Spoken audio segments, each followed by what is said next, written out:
Okay guys, welcome to Sentence 101. So in this lesson we are doing subject-verb-object, and it is also the first lesson in the series, and you are going to learn what are these different elements. Right, so just to introduce myself, my name is Natasha. I am an author, editor and educator, and I have 4 years formal teaching experience with an honours degree in English language and literature and a postgraduate certificate in education. As always, like, share and subscribe to this channel so that more people can see this video. I'm very excited to take you through this journey today. So in this lesson you should be able to know the structure of a sentence, know how to identify the subject, verb, object, and also use this knowledge in future videos. Right, so what exactly is a sentence? So a sentence is a set of words that is complete within itself. Complete. Okay, so that's very important, and it will always have a main clause. However, this isn't very important for today's video, but if you do know what a main clause is, great stuff. That means you are already one step ahead. So in a sentence we will always have the subject, the verb, and the object. The subject, the verb, and the object. Okay. So what are these different elements? Okay, what are these different elements? So a subject is what the sentence is about. The verb is what is happening in the sentence. And then the object is the person or the thing affected by the first two elements. So these two elements, if I can just highlight properly, these two elements will then directly influence this element. This doesn't make complete sense, just bear with me. I'll do an example in a second. Now, together, let's look at a few examples. So, she drinks milk. She is the subject. So, in other words, the sentence is about her. Drinks is the verb, so that is what she is doing. You should know that a verb is a doing word. If you don't, I will be releasing a video about different parts of speech as well if you're unsure.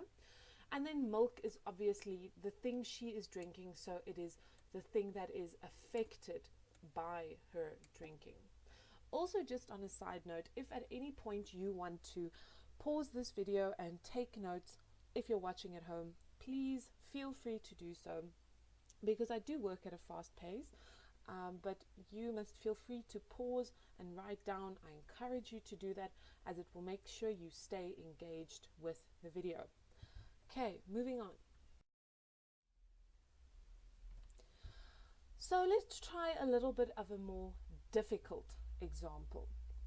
Mary and John build a strong boxcar. The Smith twins play football and rugby. Okay, so here we have a bit more to our sentence than just she drinks milk. There's a lot more going on there. Now, how do you identify the subject, the verb, and the object?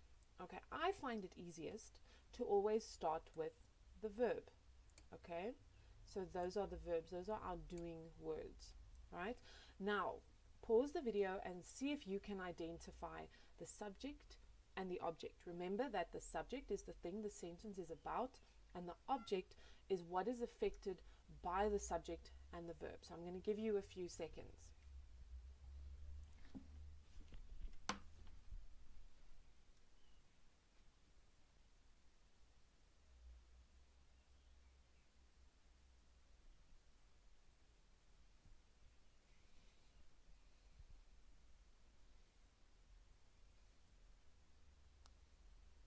Okay, moving on.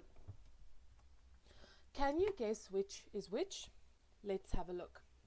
Mary and John are the subjects, build is the verb, and object is a strong boxcar. I kind of switched that around, but you get what I'm saying. So the sentence is about Mary, and John. Okay, so it's what they're doing. And what are they doing? They're building. Okay, and then what are they building? A strong box car. So the box car is being built by them, so thus this is the object. You still with me? Great. Now, the Smith twins are the subject because the whole sentence is about them and what they do. Play is the verb because that is what they are doing. And football and rugby are the objects. Okay. So I hope you could identify these by yourself. If you could, that means you have more or less mastered the subject-verb-object skill.